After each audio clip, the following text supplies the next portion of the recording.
नमस्कार स्टूडेंट्स, आज की स्टडी में स्ट्रक्चर ऑफ C++ की UPS प्रोग्रामिंग लैंग्वेज में अगर हम C++ प्रोग्रामिंग कर रहे हैं तो उसकी स्ट्रक्चर क्या रहेगी, जिसके अकॉर्डिंग या जिसके लिए आप प्रोग्राम डिज़ाइन करते हो। हम कोई भी प्रोग्रामिंग लैंग्वेज पढ़े तो उसका अपना एक पर्टिकुलर एक पैराडाइज्म होता है, एक टेम्पलेट होता है, एक स्ट्रक्चर होती है जिसके या जिसका यूज़ करके आप अपना प्रोग्राम बनाते हो।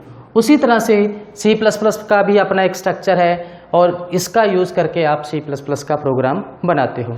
तो सबसे पहले इसमें आप क्या लिखते हो, हैश, फिर लगाते हो इंक्लूड, उसके बाद लिखते हो iostream .h, फिर आप लगाते हो हैश इंक्लूड conio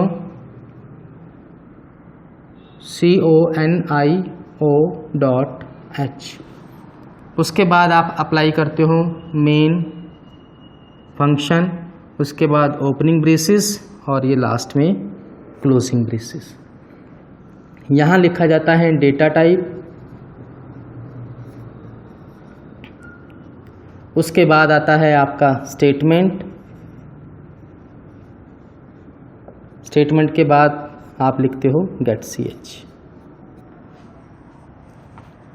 तो ये क्या है, आपकी C++ लैंग्वेज या C++ प्रोग्रामिंग लैंग्वेज की एक स्ट्रक्चर है जिसमें सबसे पहले लिखा गया हैश। हैश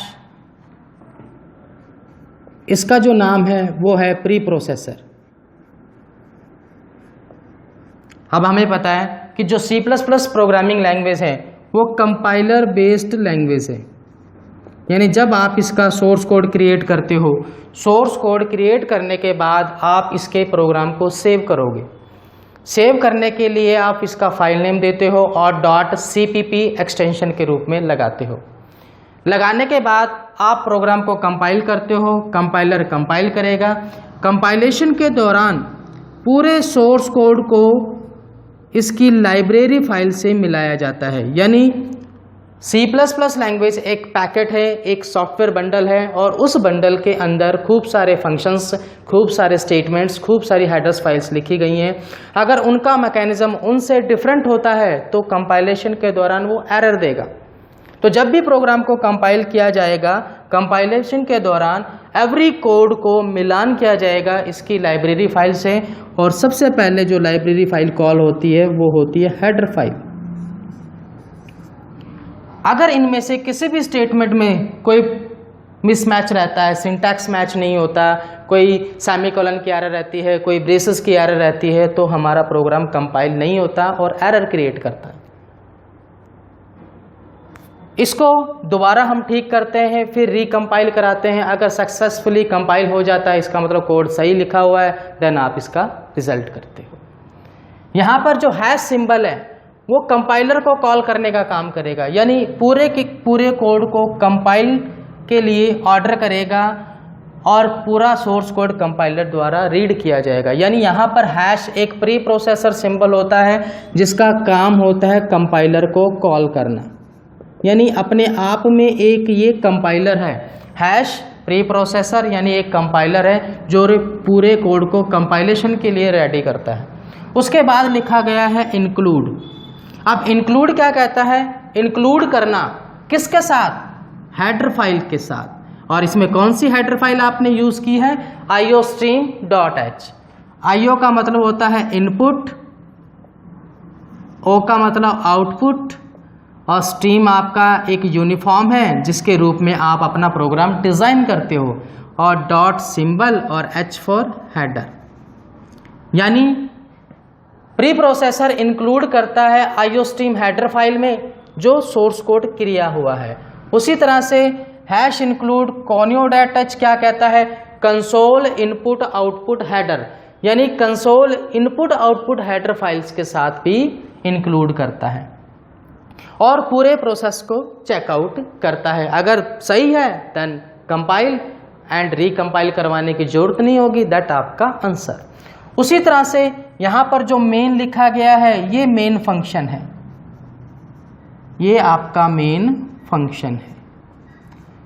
यानी पूरी प्रोग्रामिंग जो एग्जीक्यूट होगी वो मेन फंक्शन से होगी, यानी मेन फंक्शन पूरे के पूरे कोड को एग्जीक्यूट करने के लिए एक क्राइटेरिया डिज़ाइन करता है कि एक गेट है जहां से हम ओपन करेंगे पूरे प्रोग्राम को, जिसका ओपनिंग ब्रेसेस और क्लोजिंग ब्रेसेस होता है, जिसकी ओपनिंग एंड क्लोजिंग ब्रेसेस से लिमिटेशंस डिज़ाइन की जाती है, यानी इनकैप्सुलेशन किया जाता है।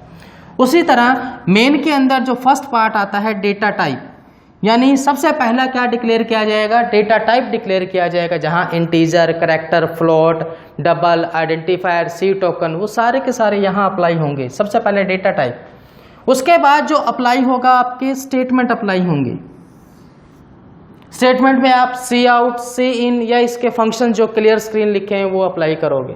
अप्लाई करने के बाद लास्ट में आता है get character, get C H, जो क्या करता है, जब आप इस प्रोग्राम को एग्जीक्यूट करते हो, एग्जीक्यूट करने के बाद जब रिजल्ट आता है, उस रिजल्ट को रोक के रखने का जो काम करेगा वो गेट सी एच करेगा।